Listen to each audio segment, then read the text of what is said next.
Hello, everybody. Welcome to Rotary. Someday I will remember to turn off the remote when I put it away so the batteries don't drain. I'm sorry, I don't have a remote for you today, but oh, you know what?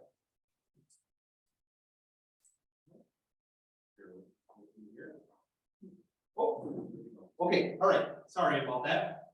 Oh. Well, we know what comes next, right? So today we're going to do our Pledge of Allegiance and our four-way test. And I'm excited to share that we'll have a new member induction today, Teresa. So we will do that right after our virtue card reading and our blessing. So Keith is going to take care of our blessing today, and George will do the virtue card reading. After the new member induction, then we'll have club announcements, fellowship, a dad joke. I'm positive I'll have it working by then. And then Dana will be our guest speaker today. So, all right, so let's start out with the Pledge of Allegiance. I pledge allegiance to the flag of the United States of America and to the republic for which it stands, one nation under God, indivisible, with liberty and justice for all. Isn't it true?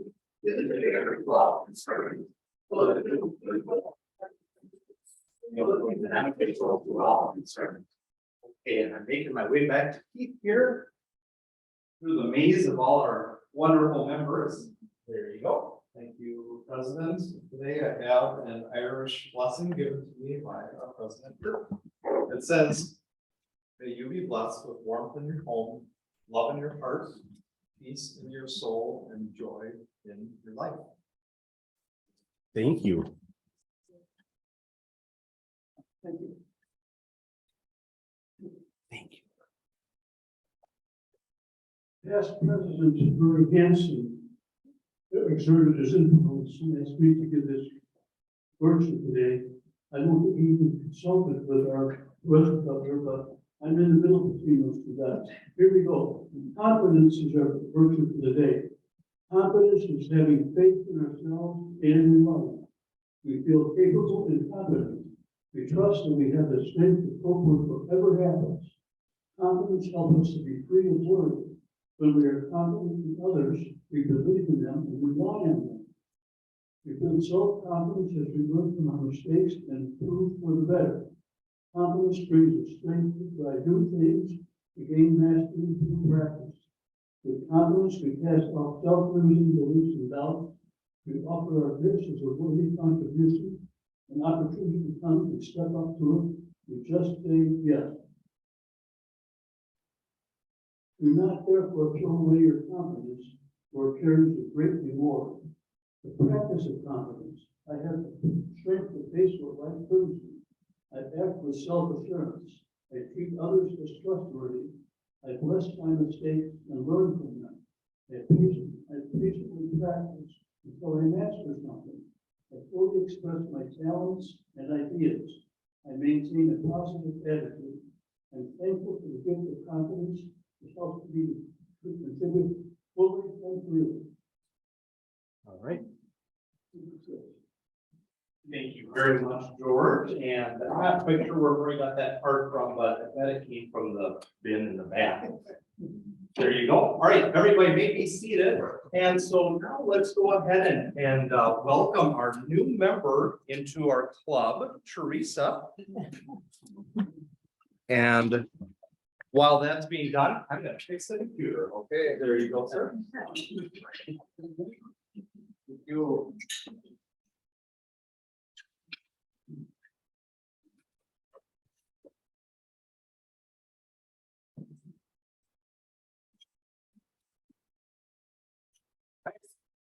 Fellow Rotarians, it is a joy to add new members to our club. This great club that we have here so that we can continue to make a meaningful impact both locally and around the world. Today we welcome Teresa Holden.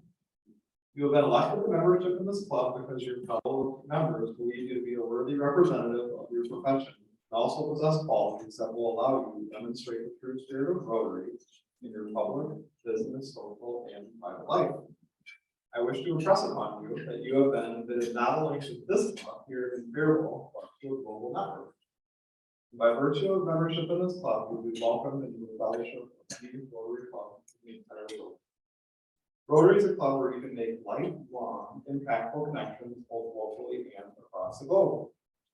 The honor and privilege of Rotary membership carries with it responsibilities, and these are meant to be honored.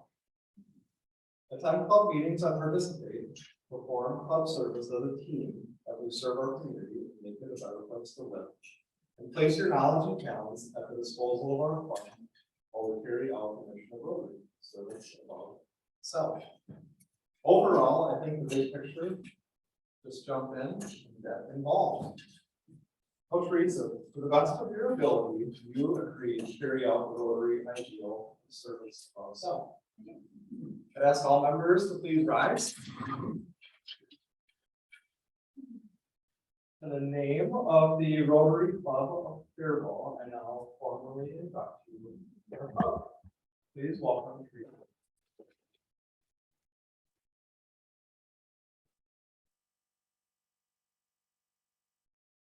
You may be seated. And we have a four-way festival point that you can see in the pocket or around, which will remind you of the four-way test. We have a little Rotary pin that you can wear to stir up discussions on what is Rotary. Yep. And then we also have this beautiful certificate of membership. So one more time. Welcome.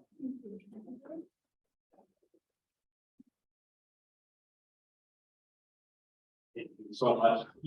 Welcome, Teresa. Very excited to have you. So.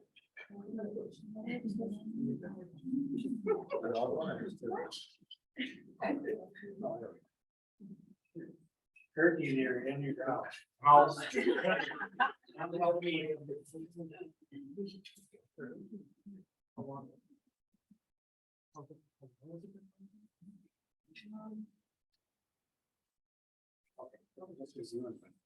Stop it. But I didn't.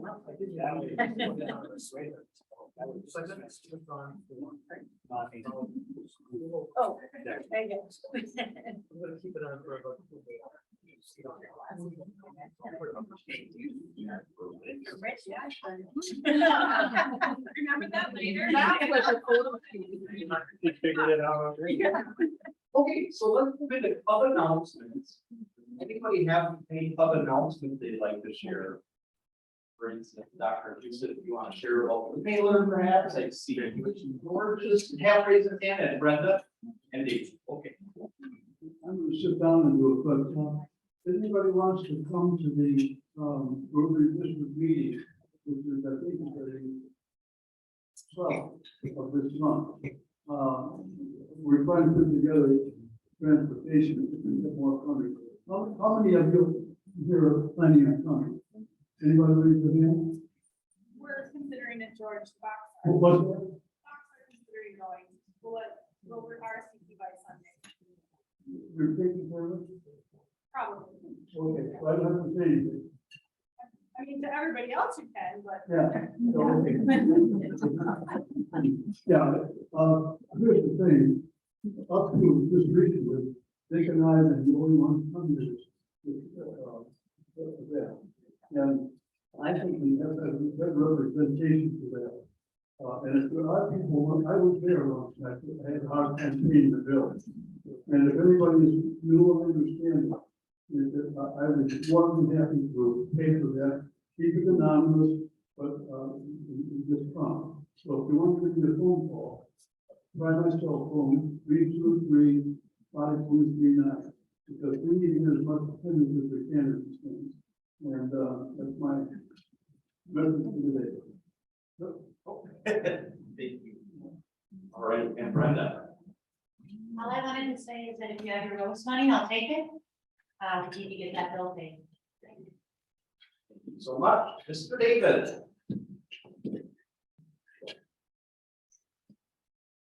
I love that our virtue today was confidence, so I'm gonna give this announcement with a lot of confidence.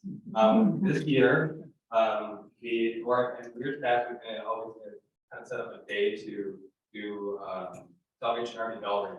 And this year, we're gonna do a little bit different, with a lot of confidence. The local Lions Club and I had a conversation about a friendly little competition, on November 19th, from 10 a.m.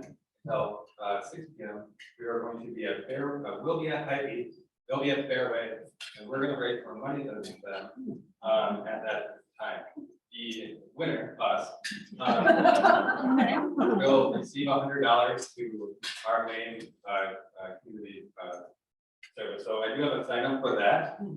Second, we do have our blood drive on this upcoming Monday. Thank you to Fourth Avenue Methodist Church and Greg Chesplug. We are sharing the space with his lovely soup luncheon that are later in the week. And so I put a couple extra spots for some extra setup and tear down because we are going to take care of the space nicely and show our appreciation for their them letting us use their fellowship hall. So I will send these two things around. Thank you. It is, yes. The blood drive is starting from at 1 o'clock and goes till 6. We're going to start doing the tear down tables around 11. People are available. 2 hour sessions. Okay, great. Right, more than merrier too, and you see spots on there that and it doesn't mean that there needs to be 2 or 3 people, more than merrier, always. Thank you, I appreciate that. Okay, Keith. Here you are. Thank you. Okay, so we are on the home stretch of warmer community. We've made it this far. We bought clothing for about 187 students. So super short notice, but tomorrow night, 4 o'clock at Reliance Bank, we will be unpackaging and then sorting orders by student. So if anybody has time tomorrow at 4, please let me know, even as soon as right now. If anybody has time and they know they can do that, many hands make light work. It's been quite a bit to get here, so we've just got to get across the finish line now. So thank you. Right. Thank you, Keith. Any other club announcements? All right, so I'm going to turn it back over to David for fellowship. Thank you, Kurt. All right, today I think there's going to be a lot of things to be happy about. So I'd love to hear about some of your Halloween experiences, anything that you're thankful for November, maybe this weather is going to come up from time to time. First off, though, let's start with our guests. Today we have 2 guests. First, Jean, our exchange student, is here. Let's welcome Jean. Hi, Jean. And then we have my friend Kristen. You wrote down that you were RN, but I had to listed as HRN. We'll go over that later. Everyone say hi to Kristen. Hi, Kristen. Any happy dollars over here? Oh, thanks. All right, Brenda. Yep, so I just forgot to mention something, someone put in a couple up for. I have confidence. I need help with bingo. Anybody want to sign up, please do. I can use more than one on the days. So, yeah, confidence. So are the times listed on there? There. All right, one first time. Anybody else at this table today? Did Rebecca think of any dollars to share with them? She did not. Any last campaign? Oh, I don't think I'm paying, you know that.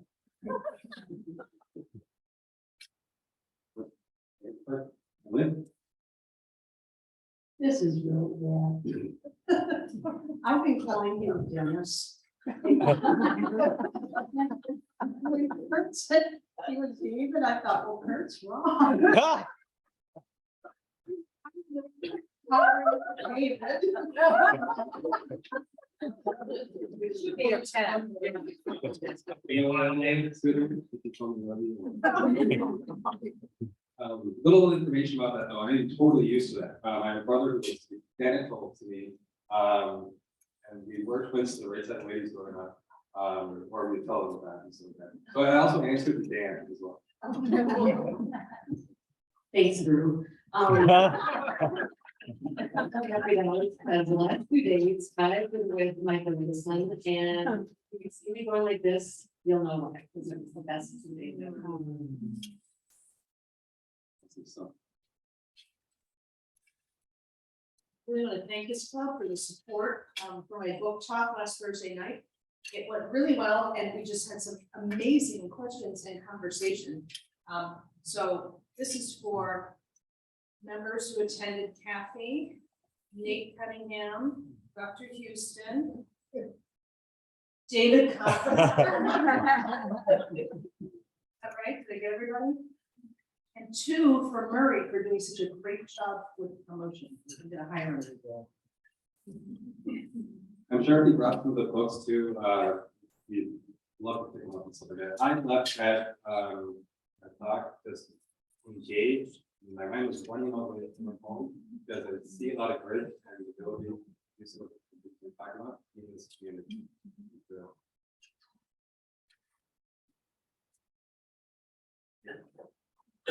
Okay, so I actually got some really exciting news about the things going on in my life right now.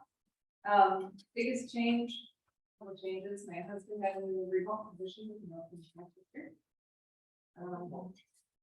My mother-in-law was recently diagnosed with stage 4 colon cancer and liver form. She's located in Wisconsin, up there. And so that kind of leads us into me moving to Wisconsin. I'll still be with Riverbend, don't worry, it's gonna become remote. We're doing advertising and office management. So we're gonna try that out for a little while. We sold our house already in 12 hours. On Monday. It was a hot item, I guess. We had one showing, they wanted to get in Sunday evening before we listed. Couldn't do that. We had one showing Monday morning, we went live Monday morning at 5 that day. And then got it cashed off and we couldn't use.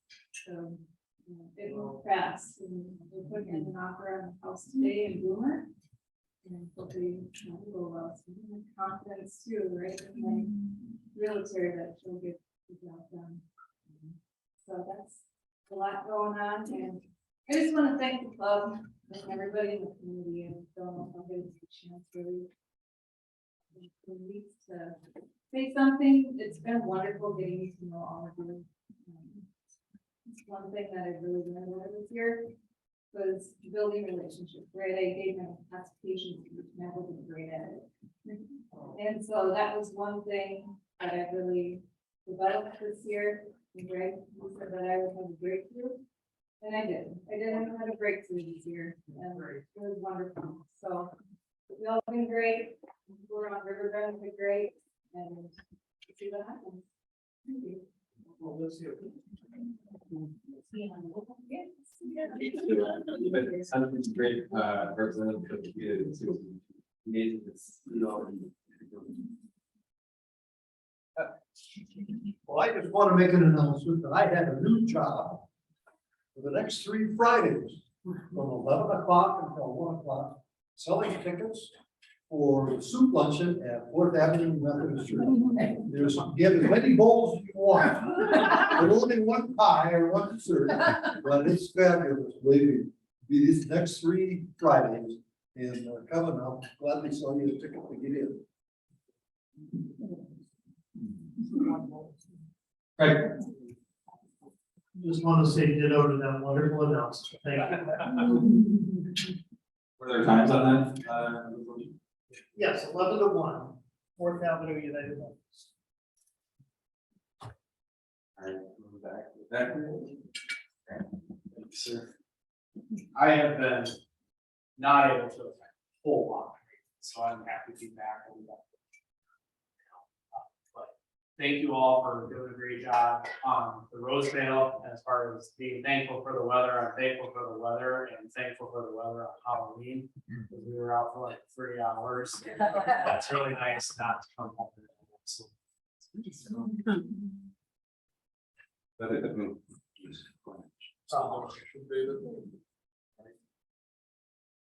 Any other good words here? Anything in the back there? Ladies and gentlemen. You can mark. Happy, but I'm broke.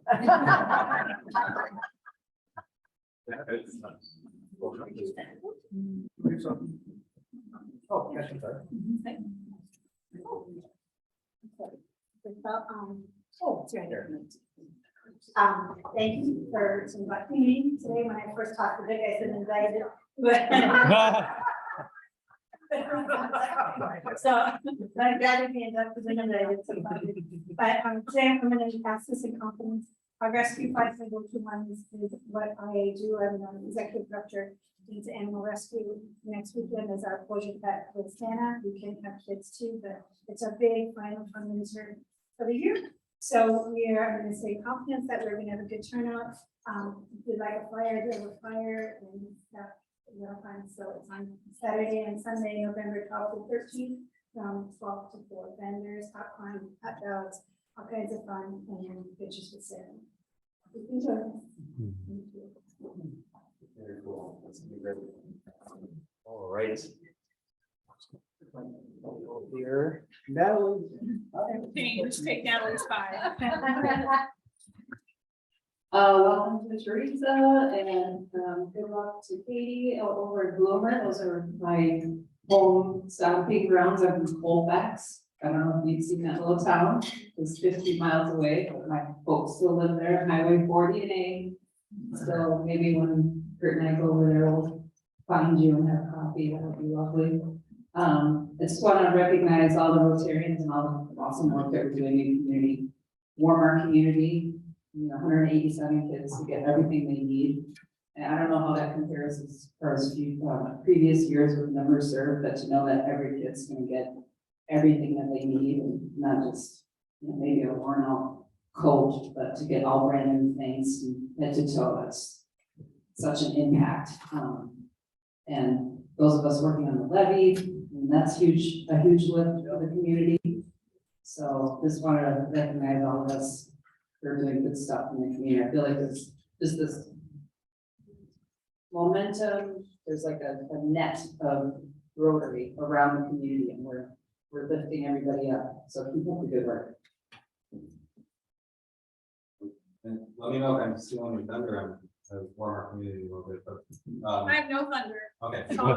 It's the team. Great. When you volunteer for that event in the past, one thing that you realize is like, we never had enough booths. And nowhere close. So like the way we're doing it this year, that is huge. Always matter too. I just wanted to say thank you for our guest speaker. I've met her quite a few times and just kind of surprised her today. She asked what I was doing here. So, and Aubrey and I got to relive our parallel, but slightly different lives. But kind of the same. So. Roll. To explain, we have lived in a lot of the same places, like places that, like Sioux City, Iowa.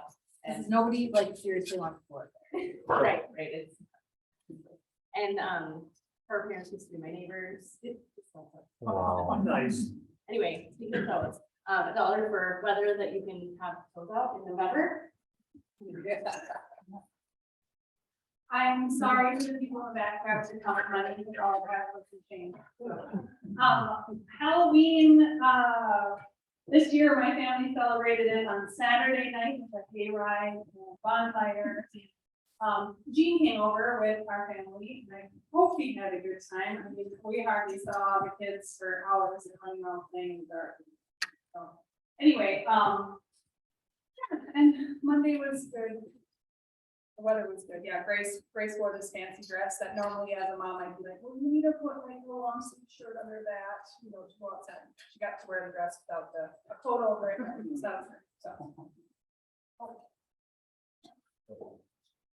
So I'm gonna close, I was thinking about this. I got $1 for Keith Kramer. Keith Kramer sponsored Pastor Kenny. So I got $1 for Pastor Kenny. Pastor Kenny sponsored Nate Cunningham and Carrie Pollard. Carrie, so I got $1 for Carrie Pollard. And so here's another $1, and Carrie Pollard has not sponsored Summer Cunningham and Teresa Holt. This is how it works, folks. This is just awesome when you think about that. And all of these people I just mentioned have just provided a lot of service above self. So that's so good. Thanks, Keith. And then I've got $1 for my sport.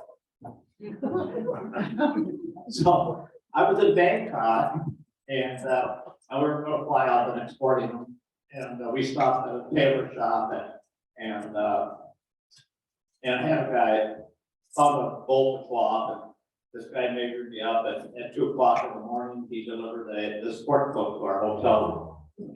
And so Gene, I want to thank people from Thailand for having such great skills. It was a great experience, and I have a great product. So thank you. Nice. George, last word? No. You have change. Maybe. $15. Yeah, so a couple of things. This comment here is a perfect example of the power of one. One. I'm getting that. I want to. My hands on you. Yeah, but, one person can do an awful lot of good, in many, many ways. I just put an article in the paper by Ed Marion, and, she is the beneficiary of the power of one. Her 4th grade teacher, took her to one side because she was dressed in flower sack clothes. And after about 1 or 2 times reciting to the class on topics that the teacher, after the report on, that she wasn't ready. And the teacher figured out what was happening, and it was observant, compassionate, and is my Aunt Miriam became a 5'2" giant. She was an incredible person. She decided at age 10 to become a teacher. And believe me, my mom and my Aunt Miriam were very influential in my life. So that's a big power of one. Anybody can do it. What I'm thankful for is I got my lawn, not great, but I have a little John Deere lawnmower that you put bags on the back of it. And I took about 50 bags of leaves off of my yard. And those things probably weigh 35, 40 pounds, 35 anyway, when you fill them. And I'm glad it's done. And not only that, when I do that, I wear old clothes. You guys came to us from working cars doing that. You probably would want to take a collection. But when I'm done doing that, I hate to go out there because it was so dusty. I looked like a ball of dirt when I got done with it. So I'm thankful that's done.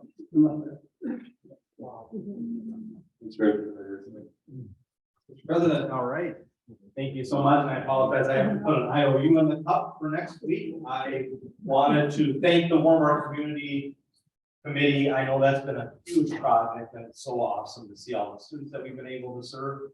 Katie, we are going to miss you. I know that there's no replacing what you have with us here because we're all unique, special individuals, but Bloomer has an awesome bakery, really great donuts, and there's a train museum in Colfax. So, thanks to Natalie for taking Harper and I trick-or-treating with another friend of mine and his daughter, and also for saving me this morning because I had my favorite white shirt on today, one of my only white shirts that fits.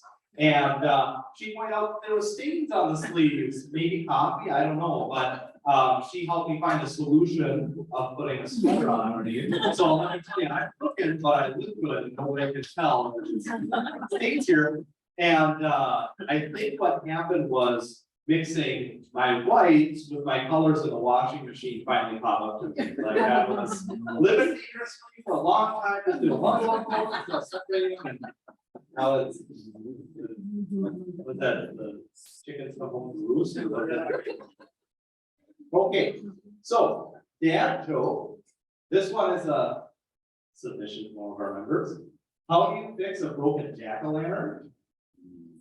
Oh. With a pumpkin patch. Yeah, and that, Dr. Houston, so thank you so much, Dr. Houston. Yeah, that's perfect layout.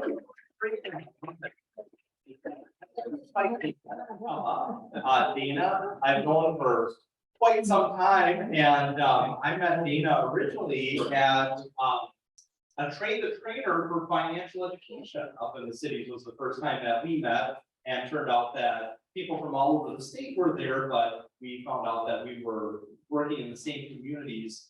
And so she invited me to participate in the homeless response task force for Rice County. And I think that's been 6 or maybe 7 years ago. So thrilled to know Dana, call her friend, and excited to hear from you today. Great, thank you. If you want to, yeah, hand me that thing. I want to give greetings from Northfield Rotary. I've been a part of that club for, I think, over 10 years. And so, but this is really, I like that club. It's my home club, but this is really refreshing. It seems like there's a really great, nice, intentional community that's here. And so I can see why you're sad for having to move away from that. But it sounds like you're going to be held in the thoughts and prayers of this group, which is reassuring, isn't it? So my name is Dina Norvold, and I have been the executive director with Rice County Habitat for 15 years, since 2007. So it's been a long time. Prior to that, I was a youth director in Lutheran churches. I was after college, I did Lutheran Volunteer Corps, then I was in Duluth, Minnesota, at First Lutheran Church, then I went to Bellingham, Washington, where the sun did not shine for the amount of time that I was there. And then came back, I was youth director in Northfield at St. Thomas Lutheran, and then the opportunity to be the director of Habitat came up. I was their first hired executive director, and they're only one, so they've been stuck with me for that amount of time. So today, what I thought I would do is talk about what is affordable housing. I want to get a shared understanding of what that is. Rental and ownership, what's happened in Faribault. We're going to do some math today. How many people like to do math? I like doing some math. And then action steps. It may surprise you to know that Rice County is the 3rd most expensive place to live in Minnesota. This is from a Rice County housing study done in 2018. Even though it's 4 years old, I think it's still true. We are right behind Twin Cities and Rochester. 3rd most expensive place to live in the state. Surprise, good, because we get like reactions to things. I like that. Affordable housing 101. I want to just get a shared understanding of some of the dollar amounts. Every program in affordable housing is going to talk about area median income, AMI. And it's just a percentage of what our area median income is. So for Rice County, our median income is $100,600. So half the people make more, half the people make less. In order to qualify for different programs, maybe it's for some HUD housing, for Section 8, for down payment assistance, you typically have to be at a certain percentage of AMI. Some is 50%, so half of the median. What's becoming more and more common though is 80% of area median income. So just looking at the math here, 50% of area median income for a family of 4 is 48,000. For a family of 4 at 80% of area median income, it's 77,300. So it's that dollar amount that still is recognized as it's pretty hard to have a vibrant life, a house of your own, a rental that you can afford at that income. And so when I talk about our Habitat for Humanity programs, we have an upper limit of 80% of area median income. So we can go up to 77,000 for household income for a family of 4. More realistically though, we're closer to the 50%. We serve people at that 50% of area median income. This is super small print, and I will also say the packets that are on your tables have this all printed out. Sometimes people like to take that, and I encourage you, please take it, share it with a neighbor, share it with a friend, share it with colleagues, because this is some of the education that we really do want to get out into the community. These are the starting wages at some of the most growing occupations, jobs in our community. Restaurant servers, $10.33 was one that I looked at recently on a job posting. You'll see some that offer more, but maybe they don't get as many hours. Some of our direct service providers, I give an example of Laura Baker Services, which happens to be in Northfield. They, along with a lot of our Medicare folks at nursing homes and care centers, they're capped by what Medicare pays. So they're really at anywhere from $14, maybe up to $18. Some of the higher paying ones, like one is a post-production worker, they're just shy of $25 an hour. And an RN at one of our care centers, they cap out at $29 an hour. So this chart just shows what their hourly wages, what their annual income is. And if they're the only income earner in their household, it shows you what 30% of that income would be for housing. It's considered standard in housing if you pay no more than 30% of your income on housing. If you're paying more than a third of your income on housing, it makes everything else really difficult. Transportation, education, and I see heads nodding. You know that if you're paying more than that, it becomes really difficult. Another thing to understand is fair market rent. This is produced by HUD, and they have said in Rice County, fair market rent for a 2-bedroom is $986. For a 3-bedroom, $1,337. Now, you'll see some apartments that are going for a lot more than that. You might see some that are going less than that. This is essentially a rate that can get reimbursed, like perhaps with Section 8, you can't pay more than that. I would also say you can probably find 1- and 2-bedroom apartments. It's really hard in all of Rice County to find 3- and 4-bedroom apartments. There's just not a lot of those available. I do note on here that the RN job is the only job that would provide for a 3-bedroom apartment. All those other jobs would only have incomes to support up to a 2-bedroom apartment. Minnesota Housing Partnership is a great organization in Minnesota that provides annually different research about each county. They drill down to a county level. And so they have shown through this chart that 27% of households, so more than a quarter of our households in Rice County, pay more than 30% of their income on housing. So we've got a quarter of our neighbors that are cost burdens, that are stressing out every month because they're paying too much of their income on housing. Our state senator, Tina Smith, has said without a safe, affordable place to live, nothing else in your life works, not your job, your health, your family, or your education. You can relate to that, right? That when your cost of housing is just too high, everything else becomes stressful. Minnesota has a terrible homeownership rate for people of color. And the Rice County housing study showed that here in Rice County, we've got a terrible rate too. I won't go through the whole chart here, but you can see at the very bottom, it shows if we were to have parity, meaning if the same percentage of our people of color own houses as do our white households, we would need to create 789 new home ownership opportunities. That's quite a bit. So this is just a chart to show we've got some work to do to close that gap. What is that gap? How many housing units does Minnesota need? Minnesota, according to what Minnesota Housing, our state housing agency, we need to develop 300,000 new housing units by 2030 with a focus on affordable. So when you see these new apartment buildings or maybe some new developments happening, it is all to try to close that gap that we haven't been building new units for the last decade, and it's catching up with us in a crisis way now. Here again, I won't go through this chart, but it's in for you to take home. Some of you, I would like to study numbers. This just shows how many housing units per year over the last decade we should have been building, what we have been building, and that's what's representing that gap that's there. Current building in Faribault. So Faribault and Northfield oftentimes run in parallel paths. There's been a lot of building of apartment buildings. Perhaps you will notice that there have been new buildings of new apartment buildings. Some of them have been supported by TIF, tax increment financing. How many of you have heard of that, TIF? I want to have just a shared understanding of what that means. TIF is basically, think about, and there's smarter people than me in this room that could tell you probably more about it, but as a general concept, here's TIF. You have a piece of land that currently is taxed at, let's say, $100,000 a year.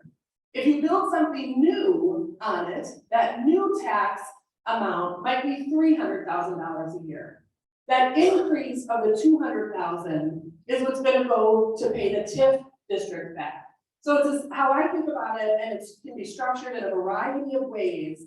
But a developer may ask for TIF support, which is upfront financing to pay for the project. So it might be infrastructure, water, sewer, and roads. And then that increase, that $200,000, will help pay back that loan that they had to take out to make the project happen. It doesn't increase neighboring property taxes at that time. Our property taxes go up over time because of the appreciation, and things just always seem to go up. But it doesn't have to do with that TIF district. Now, there's lots of other nuances to that, but that's just a big picture of that. When an apartment building is supported by TIF, there's a couple ways it can be structured, because there is also something they've got to do in return for getting that TIF. They've got to make a certain number of those units affordable. So sometimes it might be 40% of the new units being created has to be made affordable for people at 60% of area median income. That's why it's important to know that area median income, where that comes from. Or they can do 20% of the units being affordable to a lower income, to 50%. So it means that there's some affordable housing happening in those, it's just not all of those units. Does that make sense? It's super exciting, isn't it? All these numbers, exciting. So I just grabbed some screenshots because here, you guys are building a lot of units. There's a lot of apartment rentals that have come online over the last couple of years, which again helps reduce that gap that the state has identified. This is Straight River Properties over by the Legion, 111 units, 1 and 2 bedroom units there. Take a look at the rent. The rent, a studio is $1,000, and this is just a screenshot from their website. If you want a 2 bedroom, 2 bath, the rent starts at $1,825. So even our RN isn't going to be able to afford that. And then you also have to pay gas, electric, and phone. Have those bills gone down over the last year or so? No, they haven't. Hillside Apartments across from the library and senior center, 44 units there. There too, the rent goes from $900 for a studio, a little bit better in price, $1,395 for 2 bedroom, 2 bath. None of those have more than 2 bedrooms in it. Those are 1 studio, 1 and 2 bedrooms. The lofts at Evergreen Knoll, I think this one is TIF supported, and this one has 76 units. I don't know what the rent is there, and I don't have any insight into that. And then I have read that there is even more development plan by the Viaduct, 74 units, and then the Fairmont Middle School, 200 to 250 units. So there's going to be a lot of rental, which is good because that can kind of ease up on the market. There's been a tight rental market lately. Yeah. Just to let you know, even with those being built and 192 at the middle school and then the ones at the farmers seat, we're going to be 400 to 500 units short after those are available. Yeah, still going to be short. Yeah. So when we get, sometimes people talk to me about they get so can't we cross off the affordable housing now on our list because we've created it? No. We can't, because there's still a need. I think there's still a deeper need for even more affordable. I would like to see some more apartments available at $800-900 a month at 3 bedrooms. The math is hard on that. It's gonna take some more support and collaboration on that. Those though are all rental. I now will move on to enter Rice County Habitat. We are all about home ownership. I believe that we need a continuum of housing. I think the rental is important. I get most excited though about home ownership. When you have home ownership, graduation rates increase, the health of children increases, net family wealth increases, generational poverty, we can make that go away and more home ownership opportunities were there. We also see decreases in children's behavioral problems, reliance on government assistance, and asthma, which seems like a very specific thing. But we've got a lot of rentals that have black mold in the bathrooms. Think about what that does to kids and the respiratory issues and adults. So home ownership, I just kind of talked about some of the benefits there and outlined it a little bit more there. Kurt, how much time do I have? What do I do? When will people start walking out? So you have another 10 minutes. Okay, great. Successful home ownership is beneficial too, because it does increase wealth. But a lot of us have benefited from the wealth created from previous generations in their home ownership, right? Lots of that wealth has been passed down, particularly to white families. And so we want to ensure that people have access to that same wealth building tool that many of us benefited from. Will you have time for questions? Absolutely. Yeah, write it down. Write down your question. As of Monday, that just this last Monday, I just did a search, and we've got realtors in the room that can verify this, but I just did a search of homes in Faribault that were available, 3 bedrooms, at least 3 bedrooms, and there were 250,000 or less. There were 13 houses on the market that fit that criteria. So these are just some pictures of those. I will say in Northfield, I did that same search. There were 0 houses on the market for less than 250. I had to go up to 300,000 and there were 4 houses on the market that had 3 bedrooms and it was under 300,000. So those are just some pictures. I want to drill in. Here's where we get to do a little bit more math. Super nerdy, but I love it. I just, for no particular reason, I picked this house. Let's say we want to buy this house at 239,000. In a real world, with some products, you might have to put 20% down. 20% down on this house would be 47,000. How many of you just have that in your pocket? Certainly the folks that are coming to Habitat don't have that available. But let's just do away with that idea of having to have that money down.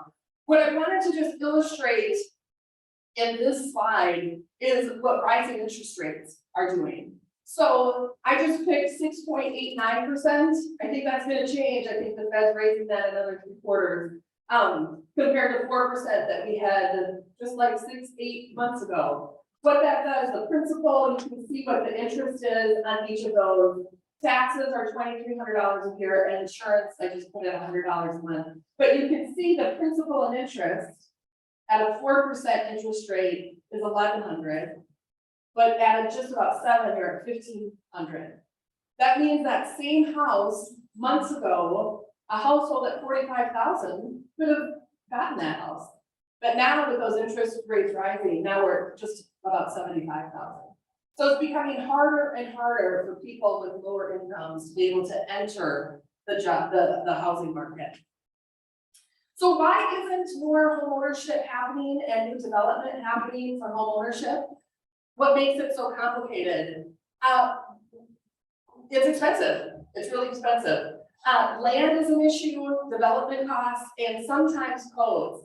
Now, I'm not a beater of the codes here in Rice County. I'm able to build single family houses and codes don't really get in my way. Other builders might say something different and that's valid, but for us, it hasn't been that big of an issue. Land is becoming more and more of an issue. Land is expensive and land that has infrastructure. If we think about vacant, just bare land, just that acquisition price, plus having to put in water, sewer, and roads, it becomes unaffordable really, really quick.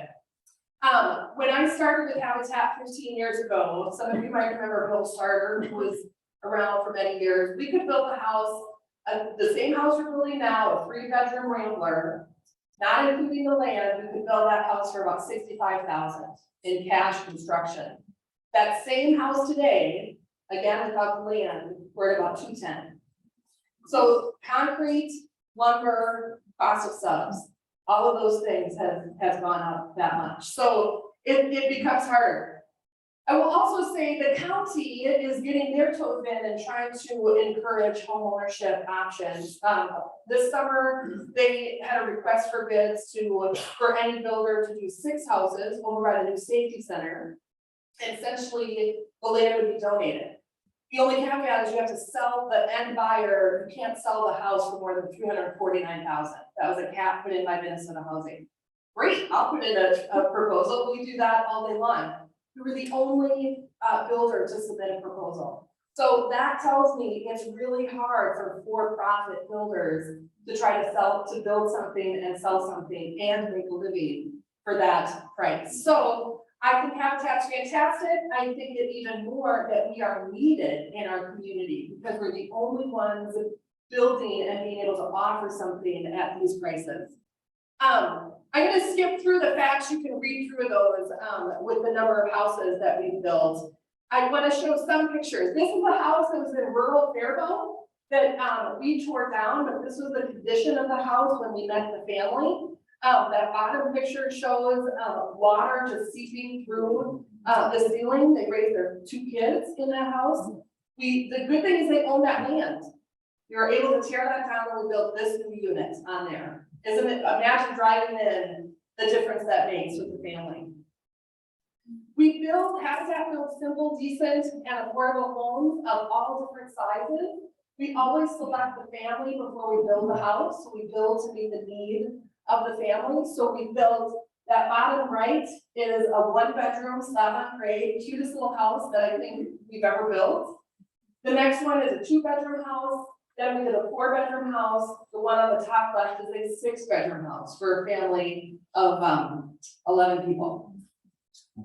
Right, take a minute for that. Nine kids, mom and dad. It's a lot of laundry. This is just a picture of the inside of the house. Generally, we're about 1,100 to 1,200 finished square feet in these houses. In the booklet, if you take that, if you scan that QR code, you'll get to see a video of the inside of this 6-bedroom house. And then this is our future in Faribault. So this is north of town, Twin Lakes. We bought some land from Jeff Jandro. All of the lots in pink are habitats and we're building on those. This is a drone shot of that, where we have the names. That's where we have already built houses. And that blue circle shows where we're building right now. So if you want confidence and if you want to just say yes to something, come on out to the build site. This weather has been perfect for us.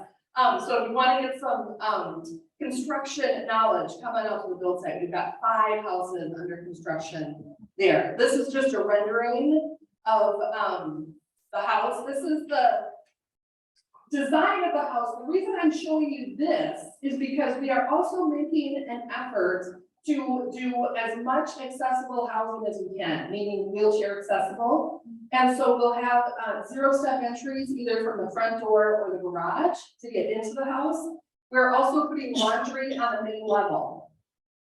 We are also, when we have a second bathroom in the basement, on the first floor, we're putting a walk-in shower. And so that's just this age well at home, aging in place concept. So that just everything can be right on the main level.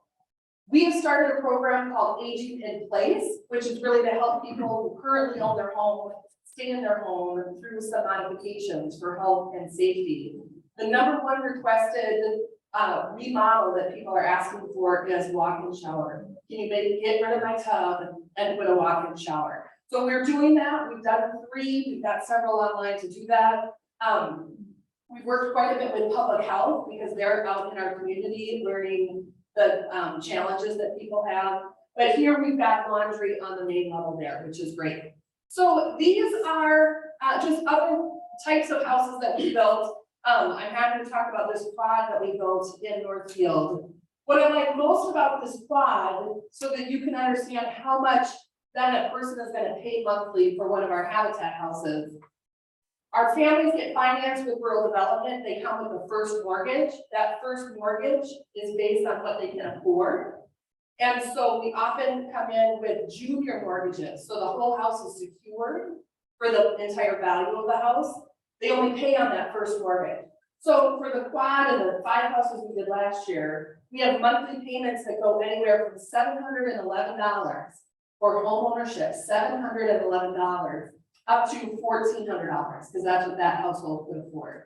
So most of those prices, monthly costs, which includes their interest on the loan, taxes, insurance, and a homeowners association fee, is still much less than what we saw in those earlier numbers, because we have support from cities and other down payment assistance. So to me, that's exciting that we can get home ownership for these folks for less than what it was costing them in rent. And so I will let you look through the other pictures in the packet, but answer any questions that you guys might have. Yeah. Couple of comments. I built my first house with split equity in 1955, $10,000. It was 1,250 square feet with 3 bedrooms. During my earlier years, we lived in Chicago in a house that was on a 20 by 80-foot lot, that's 1,600 square feet. The bedrooms, we have closets bigger than them today. Yeah. Our expectations for what a house is today has dramatically changed. Now, I would say that we will never be able to build an affordable house for enough people because of the increasing cost of everything. Lumber is going up, lots are off the wall, everything is high. And so I think we're the only way we're going to design houses that are going to be affordable is to have a pod. They could have like some of these townhouses or whatever it is. You have an equity in some of these well, like over in the unit over by the Kings Mill. You can buy into a unit. We could put into maybe a 3 or 4 pods, 3-bedroom pods with a central washing area and cut down the cost so that we have 4 families working over the utilities. Sure. Yeah, I think what you're calling out, I think, are 2 things. One, I think expectations are higher, that people want the triple car garage, the basement that's finished. Habitat doesn't do that because of the cost that we did, and so we kind of reduce those expectations from the get-go. I would love to see other builders steal our plan. I love our build plan, steal our plan, start building smaller, really starter homes. I get it though, it's really hard for builders. They had a tough time in 2008. A lot of them are still recovering from that. And they don't have enough workers, right? They're crying out for people that know how to do stuff. The second thing I think is we do need to be more creative in how we solve things. And I think we need to start saying yes to some things that are creative that might not be traditional. But in order to follow, we've got to start saying yes to something. Other comments, yeah. Why is Rice County so expensive? I don't know if we think that there's gold under our land. I'm not exactly sure, but I do think that it has something to do with we are right in between Rochester and the Twin Cities. And I think that people are agreeing with that, that people choose to live here. We've got good quality of life, we've got good schools, amenities are really nice. It's not the hustle and bustle of Twin Cities. And maybe one spouse works in Rochester, the other works in the Twin Cities, I think a variety of ways, but I think it's also, people are willing to pay higher prices here. I looked at a property in Northfield, that I know just sold, and I looked at what the person bought it for, and I was like, what? You bought this house for like $700,000, and it was a family from California. So I think for them, it was, wow, that's a pretty good price. So I think there's lots of factors, but I think our location has a lot to do with that. There's also, if you look at developers, it's a hard time for us to attract developers. Because if you have these apartment units, you build it in Lakeville, they can get much more rent than here. Yeah. So we have to come with TIF incentives and other incentives. Unfortunately, like the developer that built across the senior center, He is the one who's now building by the viaduct, Yeah. and he's happy to work with the city. Yeah. It's hard to attract developers. It's hard to attract them. And I think going forward, particularly for home ownership, it's gonna take partnerships. There's not gonna be one magic answer. Even Habitat, we're not the answer to all of it because we can build only so many houses, right? But it's gonna be a partnership among a variety of people. Guess what? It's harder to work with other partners. It's because you've got to get everyone moving in the same direction. But the director of Habitat International said the only thing worse than partnering is not partnering. Because that leaves the need just completely unmet. So, yeah, well, I am happy to talk more about housing. I can talk about it all day long. But you guys have your day to get on with. So thanks very much.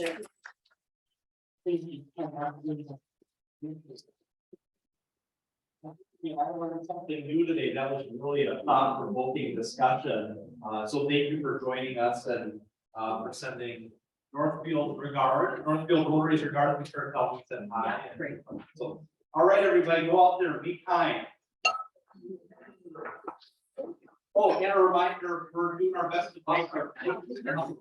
So, they're over there. Yeah.